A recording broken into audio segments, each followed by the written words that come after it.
capítulo de número 1, verso de número 3, vai dizer assim, vai dizer assim: amados, quando eu me empenhava para escrever-lhes a respeito da salvação que temos em comum, senti que era necessário corresponder-me com vocês para exortá-los a lutar pela fé, que uma vez por todas foi entregue aos santos. A minha versão é um pouco diferente e eu quero ler ela mais uma vez com você. Vai dizer assim: amados, quando eu me empenhava para escrever-lhes a respeito da salvação que temos em comum, senti que era necessário corresponder-me com vocês para exortá-los a lutar pela fé que uma vez por todas foi entregue aos santos. Quero te convidar a tomar o teu assento aí no seu lugar, se possível dando glória a Deus, tamanho da vitória. Esse texto ele é muito lindo e se eu pudesse fazer um pedido a Deus... Opa, Andressa, falei de tu, querido, não sei se você ouviu. Se eu pudesse falar algo com Deus, eu gostaria que mais festividades tivessem um tema como esse tema de hoje. Que Deus colocasse no coração de mais líderes falar em textos como esse texto. A gente que tem o privilégio de estar ministrando em festividades de jovens, é muito comum temas que falem sobre vitória, temas que falem sobre promessa, temas que falem sobre... querida, obrigado. Temas que falem sobre aquilo que Deus vai te dar, aquilo que Deus vai fazer, o quão importante você é, e aquilo... Quase que tem fogos quando não tem tema assim. Então, assim, a galera vê por aí muito uma vontade de temas que falem a respeito de si mesmo. Temas que falem sobre o homem. E o tema de hoje, ele é muito lindo porque vai falar sobre a tua fé, vai falar sobre o motivo, a causa que te traz até aqui. E eu fiz um sermão muito expositivo dentro do versículo para Deus tratar teu coração de forma muito intencional para aquilo que Deus tem para você aqui. Porque, acredite em mim, é possível a gente estar num lugar e não ter uma identidade. É possível estar casado e não ter um casamento. É possível ter um filho e não ser pai. É possível ter um emprego e não ser um trabalhador. E é possível ter uma carteirinha de crente e não ser crente. E é exatamente sobre isso que Judas quer falar com a gente. Isso é muito lindo, porque quando você vai olhar para o texto, você vai ver que a batalha pela fé não seria o tema da carta. Você leu aqui comigo que Judas ele ia escrever sobre a salvação. O que Deus tinha posto no coração de Judas era escrever sobre a salvação. Só que chegou um momento, um instante, que foi necessário mudar a rota. Dá um sorriso para quem está do seu lado. Agora Deus vai te usar para ele. Fala assim com carinho, com afeto, para ela, para ele. Muitas vezes você tem uma vontade. E existem instantes que Deus muda a rota. Porque, a despeito do que Judas achava importante, tinha aquilo que Deus achava importante para a vida de Judas. E tão importante quanto alimentar a ovelha é proteger a ovelha. Foi essa palavra rema que Deus colocou no meu coração. E quando a gente olha para o Evangelho de João, no capítulo de número 10, você vai ver sobre o pastor que fica à porta das ovelhas, porque não existe alimento para quem não tem vida. Não existe como alimentar quem pereceu. E é isso que Judas vai falar. E sabe, querida, isso é muito lindo, porque quando você olha para o contexto histórico da construção dessa carta, a igreja nunca foi tão perseguida por Roma quando está sendo perseguida ali entre 65 e 80 depois de Cristo, que é quando essa carta é escrita. E você entende que a perseguição externa, ela não é motivo para mudar a carta de Judas. Eu tenho um código forte para dar para você essa noite. Eu posso estar liberando no teu coração? Sim ou sim? Sim! Sim ou sim? Sim! A verdadeira batalha, ela não é externa, ela é interna. O que vai fazer Deus mudar a nossa rota não é o que fazem com você por fora, é o que você escolhe fazer de você por dentro. Você entende isso? Toda a perseguição de Roma não é um problema para Judas. Tudo que está acontecendo, Deus chuta com força aí. Curtir a vibe. Tudo aquilo que está acontecendo fora, tudo aquilo que Roma faz com a igreja, não faz com que Judas queira mudar o que ele vai escrever. Judas está vendo o que acontece fora e, crente, em momento nenhum ele fala assim, gente, precisa mudar o que está acontecendo aqui. Mas quando ele vê pessoas dentro da igreja querendo mudar a concepção de fé daquela galera, ele fala assim, eu preciso mudar o que eu escrever. Eu resolvi escrever sobre salvação, mas eu preciso mudar a minha escrita. Porque se eu não fizer alguma coisa, não vai ter o que eu defender lá na frente. Deixa eu te falar uma coisa, Deus te trouxe aqui hoje para que você entenda de forma intencional a compreender aquilo que é urgente na tua vida. Deus te trouxe aqui hoje para que, em nome de Jesus, você entenda aquilo que você precisa fazer com o que Deus te deu. Deus te trouxe aqui hoje, nessa noite, para que você não abra mão de ser vigilante na fé que Ele colocou no seu coração. Sabe, querido, quando eu olho para isso, e o verbo no grego, quando fala sobre luta, vai falar sobre uma luta até o fim. Vai falar sobre o que os soldados gregos faziam. Vai falar sobre lutar até o limite da força, até o limite da vida. E deixa eu te perguntar, até onde você está disponível para ir para defender a sua fé? Enquanto eu fazia esse sermão, a gente hoje pregou, hoje pela manhã, na Vila Isabel, cheguei em casa, era 2 da tarde, eu fui mexer mais um pouco no sermão, e eu te confesso que eu falei assim, Deus, o que você tem pra gente na noite lá? E vocês são um povo muito especial para mim. E Deus falou muito claro no meu coração que Ele precisa de pessoas que funcionem, sabe, como um defensor de uma fé genuína, de uma fé verdadeira. O céu, ele não está incomodado se as coisas estão inchando. O céu não olha o crescimento numa perspectiva humana.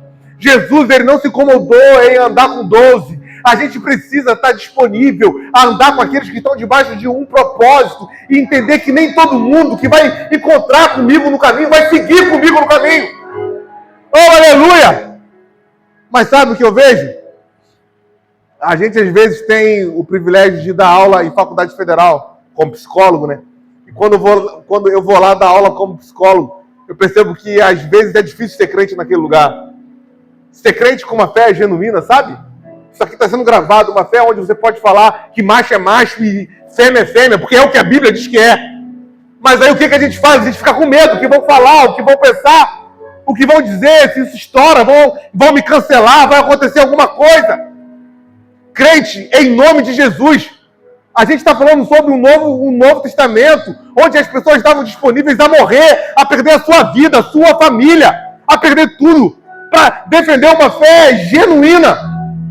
Agora, gente, na primeira pessoa, no primeiro jovem que vai parar de falar com a gente, a gente pensa, não é bem assim. Ah, quer saber? Eu não posso chegar, eu não posso falar, eu não posso me colocar. E Judas escreve esse texto para deixar algumas verdades muito claras sobre a nossa fé. Algumas verdades muito claras sobre a forma de defender a nossa fé. E a primeira verdade muito clara que eu preciso que você... Isso, eu não sei se você trouxe algo para você escrever aí. Se você trouxe, anota. A primeira verdade clara sobre a defesa da sua fé é: meia verdade se torna uma mentira.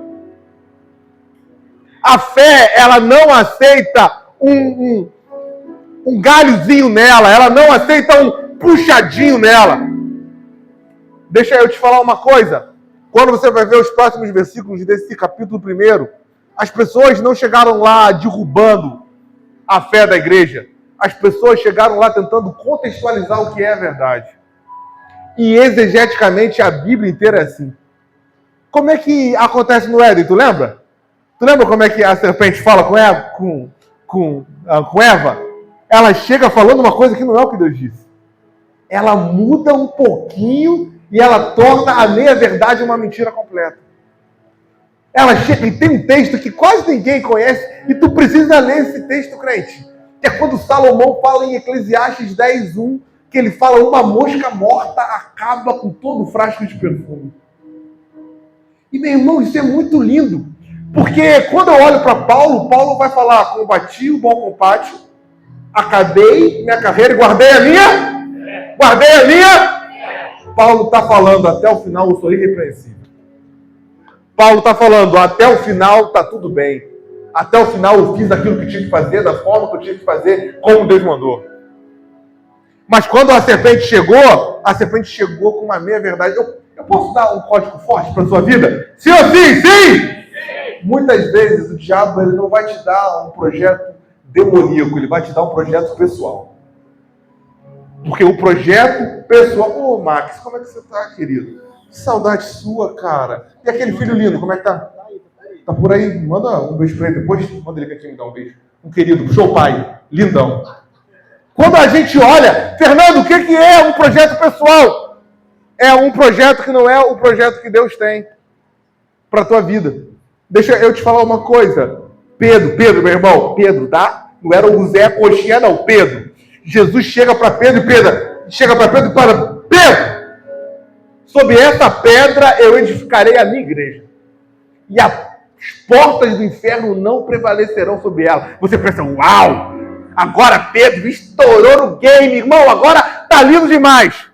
Passa alguns instantes, Pedro olha e fala: eu não vou deixar você morrer. Meu irmão, Pedro não entendeu nada. Era necessário que ele morresse. Mas você entende? Crente, você entende o que está acontecendo? Pedro, ele olhou e falou assim: talvez a minha verdade seja boa. Você sabe qual é o nosso grande problema? É que a gente tem um plano para Deus. O nosso grande problema é que a gente não entendeu. O Juras está falando sobre isso. Que olha só, conserva aquilo que eu entreguei. Qual é a sua função? A minha função é fazer o que ele me entregou. Você tem um plano? Não. Você tem uma ideia? Não. Você sabe fazer? Não. Eu sigo fazendo o que ele entregou. E quando que ele entregou me mata, eu sigo fazendo o que ele entregou. Mas sabe, tem 2 pontos que estão acabando com a fé dessa nossa juventude. Dá um sorriso para quem está do seu lado. Fala: não aqui. Não aqui. Fala com fé, fala: não aqui. Não no nosso meio. Aqui não. Mas está acabando com a fé. São 2 frases. Uma é: não tem nada a ver. Meu irmão, não tem nada a ver, está acabando com a parada. Fernando, não tem nada a ver. Fernando, é só uma conversa pelo WhatsApp. Fernando, não, Fernando, deixa. Meu irmão, a gente tá em família aqui, estamos em família aqui, amém? Sabe um texto que me mata? É Sansão, irmão. Porque, crente, qual é o teu nome, crente? Isabela, o texto vai dizer que Sansão levantou, como se Deus fosse com ele. Deus não era mais. Sansão estava sozinho. Como diria Jorge Jesus, finish, acabou para Sansão, irmão. Não dava mais para Sansão. Sansão tinha acabado, meu irmão. Mas ele levantou como se Deus estivesse com ele. Deixa eu te falar, nada é mais importante na tua vida que a presença dele sobre a tua casa. Nada é mais importante na tua vida do que os planos dele no seu coração. Nada é mais importante na tua vida do que o propósito de futuro que ele tem separado para a tua família. Nada! Nada! E aí a gente acha que Deus vai negociar o plano dele para viver o nosso. Meu irmão, não é isso. Nunca foi isso. Então, muitas vezes, Deus ele vai matar o nosso plano para que a gente esteja pronto para o destino dele. Escreveu esse código. E aí Deus está matando. Fernando, por que eu estou passando por esse processo? A igreja não entendia que o processo... Dá uma sacudida em quem está do seu lado. Ajuda não, estou pregando. Fala assim: o processo não é para matar você hoje. Não é para matar você hoje. O processo é para você não morrer. É para você não morrer no destino que ele vai te colocar. Uau! Isso é muito lindo, meu irmão. Para isso é o processo. Deixa eu entregar algo profundo para o teu coração. Quando Deus chama Saul para dar certo, meu irmão. Olhou o chamado de Saul? O chamado de Saul é lindo, crente. É beautiful demais. E aí Saul tá, só que chegou uma hora que Saul achou que ele podia fazer sozinho. Que ele podia fazer do jeito dele. E o texto diz que Samuel não chegava, ele falou assim, acho melhor eu sacrificar. Que o povo tá ficando revoltado, o povo vai me matar, deixa eu fazer. E quando Samuel chega, Samuel fala, meu bom, o que você fez? Você tem que se arrepender. E Saul olha e fala, olha só Samuel, cola comigo lá na frente, a gente bate uma foto, bota no stories, o povo vai ver que tá tudo bem entre eu e você. Meu irmão, nunca foi sobre a imagem de Saul, era sobre o caráter dele. E para defender a imagem dele, ele perdeu o caráter. A defesa da fé é sobre isso. Vai ter uma hora que para defender a tua fé, Deus vai queimar a sua imagem. Não vai sobrar nada da tua imagem. Eu tenho um código forte para liberar sobre a tua vida. Eu posso estar liberando? Sim ou sim? Sim! Tem uma resposta para dar do céu toda vez que alguém falar de você ou da tua fé. Toda vez que alguém falar mal de você, você vai falar assim. Se você acha que eu sou ruim, eu sou pior do que você imagina. Tu sabe o que te redime? É a cruz, meu irmão. Spurgeon fala isso. Se tu soubesse quem eu sou sem Deus, meu irmão, eu não sou nada sem Deus. Então eu não posso perder a graça, o amor e o cuidado dele sobre a minha vida. É isso que a gente precisa nessa noite. Isso precisa ser o bastante. Isso precisa ser o suficiente. Porque enquanto psicólogo eu quero tratar seu coração só um pouquinho. Algumas pessoas, elas estão numa crença de não ser abandonadas, que elas estão abandonando o Deus que redimiram elas. Então elas estão com medo de não perder aqueles, Isabela, que não ficariam, para não andar com aqueles que não as abandonariam. Deus trouxe a gente aqui hoje para tratar o nosso coração em família, para a gente aprender a entender que o jeito de Deus é melhor. Judas está falando, eu sei que você tem um plano, eu sei que você está preocupado com o futuro, mas deixa eu te falar. Confia na paternidade de quem cuida da tua vida. Confia, mas tu sabe qual é o nosso problema? O nosso problema é esse, a gente tem um plano para Deus. Qual vai teu nome, crente? Lúcia? Nilson? Nilson? É Nilson, né? Difícil, hein? Nilson. Nilson, pensa no número 100. Nilson, brincou, cara. Ela podia ser Lourdes, o nome mais fácil, né? Mas Nilson é bom, porque é um nome de gente velha. Certo, Nilson? Claro que é, Nilson. Igual o meu, pelo amor de Deus. E a Nilson, ela é nova com o nome de gente velha. E a Nilson, ela é de uma época... Você vai ser, Nilson, tenho certeza. De um negócio que esses jovens não conhecem, Nilson. Chamado metiolate. Não conhece, Nilson? Você é velha que nem eu, Nilson. Tu não tem como. Chamado metiolate. Metiolate é muito bom, Nilson. Porque eu acredito, esses jovens não sabem o que é metiolate. Teve uma segunda geração que era do metiolate que não arde, né, meu pastor? E agora tem a do não metiolate, né? E aí, qual é o ponto, Nilson? Quando eu era criança, às vezes eu me machucava, joelho e tal, e aí eu ia na minha mãe, mas eu não queria ir com o metiolate, porque, acredita em mim, dói. Dói no nível que eu pensava, acho que eu posso viver sem joelho. Dói nesse nível. Dói no nível que eu acho que o inferno, ele pune os demônios com metiolate. Fez a missão errada, toma metiolate. Eu acho que é assim que pune lá. E aí, Nilson, aqui, ó, comigo. Eu tinha uma solução. A minha solução, que era um negócio mega top, incrível, Nilson, que era Mercúrio 100. Mercúrio é muito melhor que mertiolate. Se eu jogar isso na parede, vai ficar vermelho para os próximos 200 anos. Mercúrio é lindo. Não dói, mas também não resolve, né? Não dói e não resolve. E aí eu ia para minha mãe com o meu mercúrio. Eu falava, mãe, tem um problema, mas trouxe a solução. A solução do meu problema, Nilson, não. A solução da minha dor, mas que não resolve o meu problema. Aí eu ia e entregava o mercúrio para ela e falava, Fernando, já passamos dessa fase, meu filho. Aonde está o mertiolate?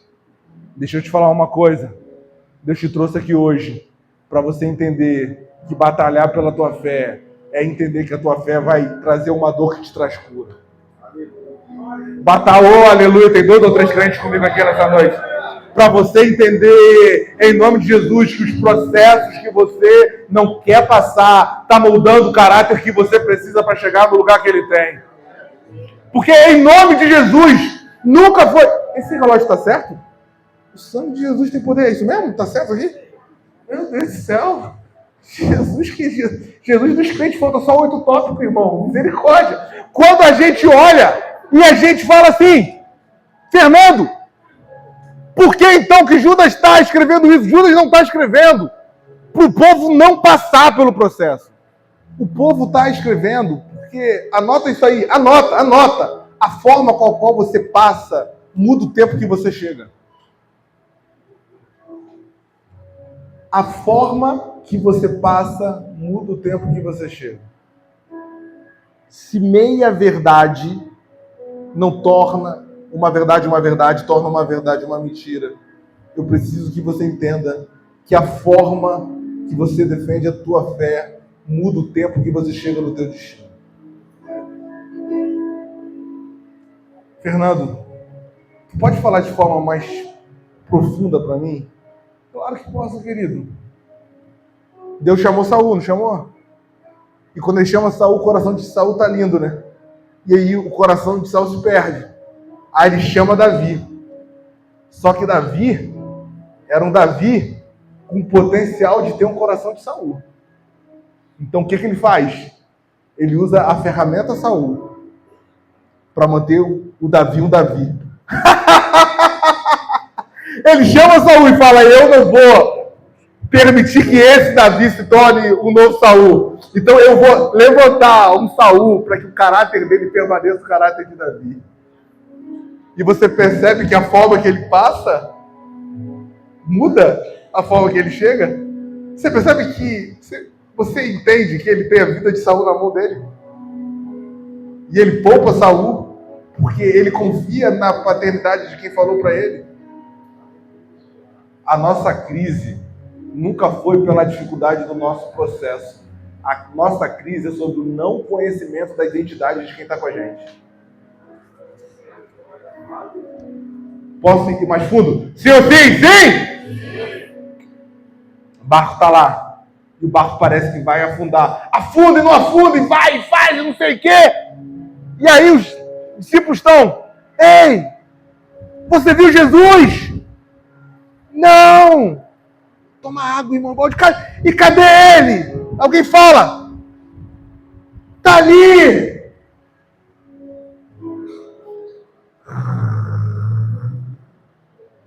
Jesus está mimindo, irmão. Jesus is sleeping. Ele dorme enquanto o barco afunda. Porque quando a gente tem certeza da nossa fé, o processo, ele não se torna mais um problema. Porque pega esse código e ele é muito profundo para a tua vida. O processo não é opcional. Sofrer nele é. Ah! Eu sinto Deus aqui! Quando a Bíblia fala sobre uma paz que excede todo o entendimento, é as pessoas olharem para você e não entender como é que você vai, como é que você louva, como é que você serve, como é que você adora. E elas falam, isso não faz sentido. Porque a nossa fé, ela não é racional. A nossa fé, ela não é em cima do que a gente está sentindo. Porque nada é mais humano do que ficar alegre quando a coisa boa acontece. Escuta esse pastor psicólogo que te fala. O teu desafio é ficar alegre quando o dia mal acontece.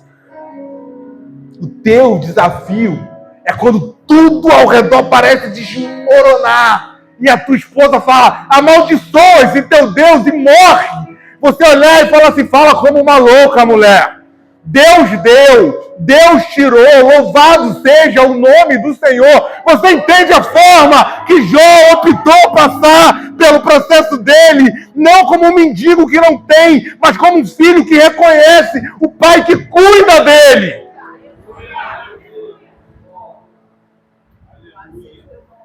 Dá um sorrisão para quem está do seu lado. Agora fala assim, Deus manda se dizer que todo não envolve cuidado. E aí a gente está se frustrando com os nãos, sem entender que isso nunca foi sobre o que Deus não quer fazer, mas sim sobre o que Deus está me poupando. Porque se a forma importa, é porque a forma está dizendo para a gente sobre o cuidado de Deus no tempo que Ele tem para a nossa vida. E aí o que a gente faz? A gente se frustra, porque na nossa cabeça já era para ter acontecido. E aí a gente fica assim, poxa Deus, você sabe o que eu estou passando, tu sabe os processos que eu estou vivendo, e até quando eu vou ter que falar com você sobre o mesmo assunto? Se eu sigo fazendo aquilo que tem que ser feito. Quando José faz o que é certo, que ele vai até os irmãos porque o pai mandou, os irmãos tomam a túnica dele e colocam ele num buraco. Porque pega esse código, fazer o certo é o bom para o plano de Deus para a tua vida. Muitas vezes não é o bom para o teu conforto. E aí José é preso. Aí José vai para a casa de Potifar, um homem que defende a sua fé. Um homem que mantém seus princípios. A mulher de Potifar, Josie, manda foto de ao vivo, não sei o quê. Josie mete pé. Faz o certo. Vai para a prisão. Porque fazer o certo não é uma garantia de conforto. E quando você vê a história de José na perspectiva de um retrato, quando você vê Judas 1:3, parece que é um recorte de um Deus que não está vendo o que está acontecendo. Só que o nosso problema é que a gente olha o nosso hoje perdendo a perspectiva do nosso amanhã.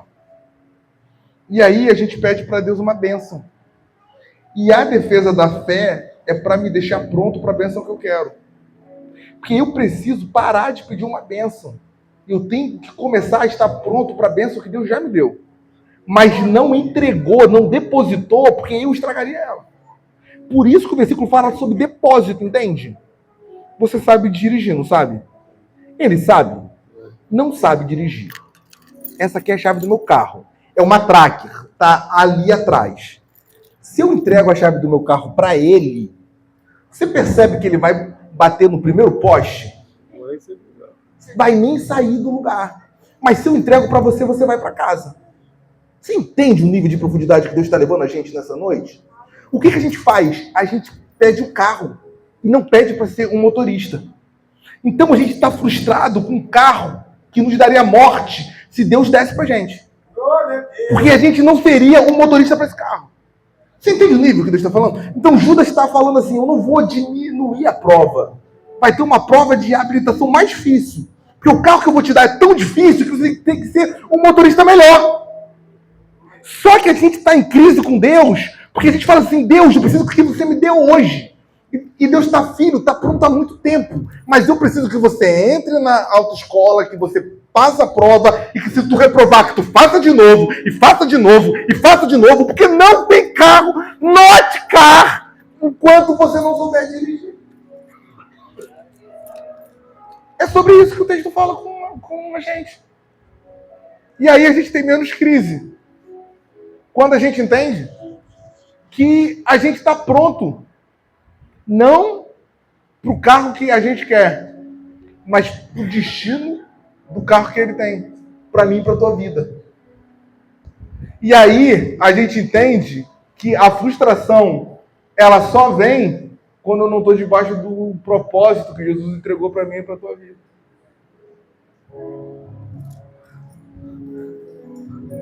Dá um sorrisão para quem está do seu lado. Agora, se você conseguir, só se você conseguir, faz assim para ele. Faz assim. Fala, tá tudo bem. O carro está pronto. Só entra na autoescola. Só entra na autoescola, meu irmão. Só entra na autoescola. Entrou na autoescola, tá top. Tá resolvido. Sabe no 100. A gente precisa entender, de uma vez por todas, que Deus, Ele quer que a gente defenda a nossa fé, porque defender a nossa fé é o que vai fazer com que a gente permaneça vivo no lugar que Ele tem pra gente. Por isso que Judas muda isso aqui.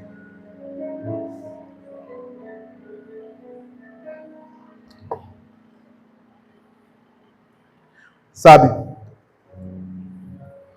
meu tempo já foi e passou muito rápido com você. Eu acredito muito no que Deus vai falar ao teu coração amanhã. No que Deus tem para a vida desse grupo aqui. Eu quero que vocês descansem debaixo dessa palavra. Sabe, Deus não quer que a gente negocie a verdade. 99% de verdade não é verdade.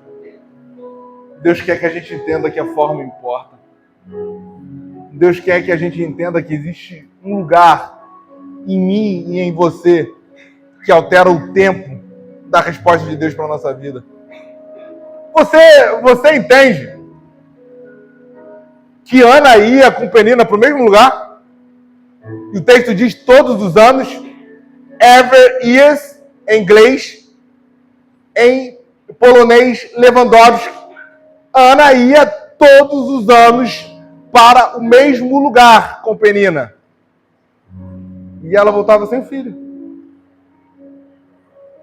Naquele ano ela foi para o mesmo lugar. Talvez sentou no mesmo banco. Quem sabe com a mesma roupa. Ela tinha a mesma dor. O que mudou não foi o processo. O que mudou foi a oração de Ana. Ana olhou e falou assim: se você me der, eu dou ele para você. Ana entendeu que a fé dela sustentava a vida dela. Deus não era um meio para ter uma vida confortável. Deus era o fim da vida que Ele planejou para a minha vida. Você entendeu o nível de profundidade que Deus está levando a gente? A gente precisa pregar mais isso, irmão. A gente precisa pregar mais isso. Marcos vai dizer: quem quiser vir após mim, pegue a sua cruz, nega-se a si mesmo. Aquele que quiser ganhar a sua vida vai perder. A gente está vendo um casal de pastores aqui do Espírito Santo. Eu estava ali pensando, cara, quantas coisas eles abriram mão, cara. Sabe, se eles pudessem contar a história deles aqui, as coisas que eles passaram, o processo, nosso pastorzão aqui com essa idade toda, tudo que passou. Sabe, a gente olha, a gente fala assim: meu irmão, a vida não fica mais fácil, você fica mais forte. Sabe, Deus não vai facilitar para você. Por isso que um tema como esse é tão importante, porque enquanto psicólogo eu estou cansado de ver uma geração que quer tudo mais fácil, irmão. Mastiga aí para mim, cara. Aí eu vejo prova que eu corrijo tudo chat GPT, irmão. E tu olha e fala assim: caraca, meu irmão, para onde a gente está indo? O que está acontecendo? Lê um livro, não resume lá para mim, cara. Tem um vídeo no YouTube de 10 minutos que resume o livro que eu não vou ler. Fala, irmão, que maluquice é essa, cara? A minha filha, ela tá lendo a Bíblia em 1 ano. E eu acho isso muito lindo nela, cara. Foi uma ideia dela ler a Bíblia em 1 ano.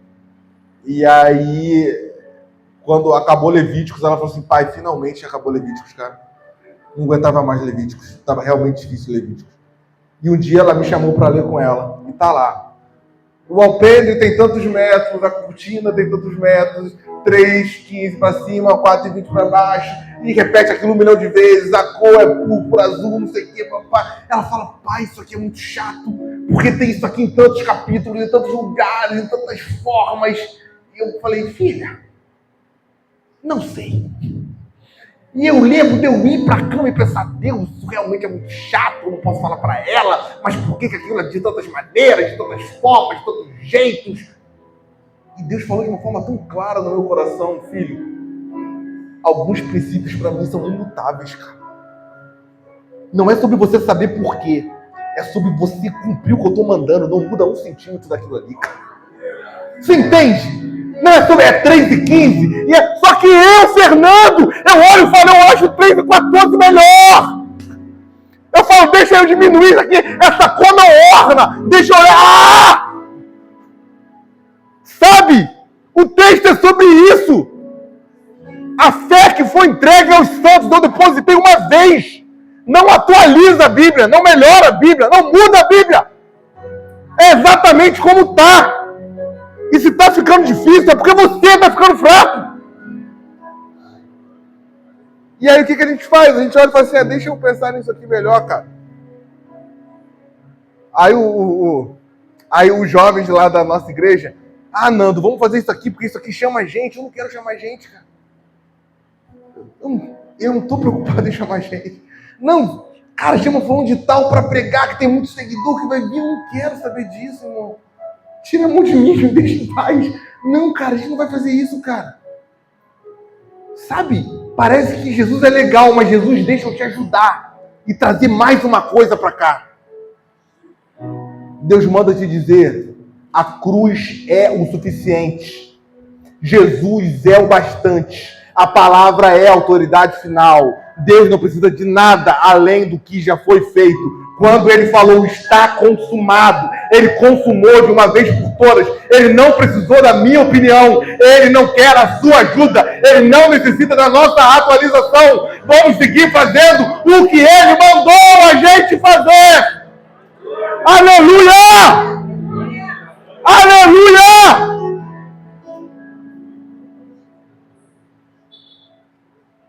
E é desafiador seguir fazendo o que ele mandou a gente fazer. É desafiador. E Levíticos é 40 capítulos mostrando pra gente que, olha só, a gente não constrói isso junto. Democracia vem de demônio. Isso é uma teocracia. É de cima para baixo. Eu mando e você faz o que eu mando. Isso é muito lindo, irmão. Porque no único momento que Jó olhou e Jó falou assim, porque não é assim, não pode ser dessa forma. Deus olhou e falou, Jó, meu parceiro. Jó, meu best friend. The life is not Stanberry. A vida não é um morão. Senta aqui, Jó. Deixa eu falar contigo. Quando eu pendurei os luminares, Jó, aonde você estava? Quando eu delimitei o firmamento da terra, não vi você, meu parceiro. Jó, aonde você estava quando eu construí tudo que eu construí? Eu construí sozinho. Entendi, eu fiz sem você. Tudo bem. Então foi eu comigo próprio. Eu quero orar com você. Aí sentado como você está, nessa simplicidade. Nosso tempo já foi, passou tão rápido com você. E eu quero que você pense naquilo que Deus derramou sobre o teu coração nessa noite.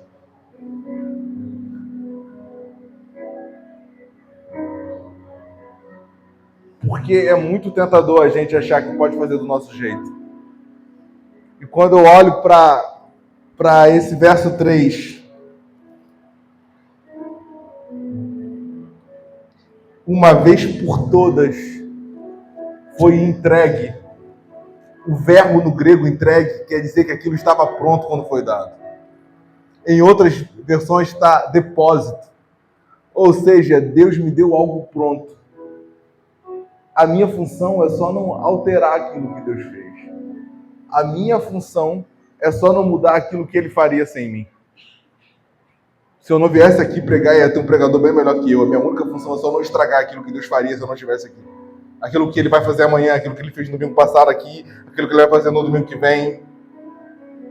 E às vezes é muito tentador na nossa vida a gente achar que sabe o que vai fazer. O que matou Uzá não foi achar que Deus estava caindo. O que matou Uzá é achar que ele salvaria Deus. ele mete a mão na arca porque ele falou: Deus, que bom que você tem eu aqui. Deus, o que seria de você sem eu aqui, hein? Que bom que nós temos eu aqui. Deus, pá! Deixa eu derrubar você. Para eu te mostrar que não é você que faz. Sou eu que faço através de você. Se você puder e fizer sentido, quero te convidar a ir sentado como você está, a fechar os seus olhos. Pode tocar. E a segurar na mão do seu irmão. Deus, nós queremos te agradecer, Deus. Muito obrigado por tudo aquilo que você fez. Obrigado pelo teu cuidado, pela tua graça sobre as nossas vidas, Deus. Nós não queremos o mercúrio, Deus. Nós estamos disponíveis para o teu metiolate.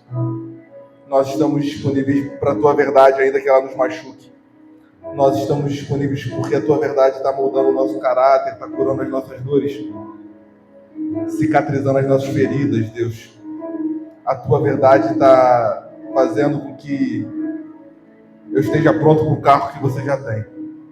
Muito obrigado, Deus, que eu estou disponível aí até o fim para fazer aquilo que a tua palavra diz que tem que fazer.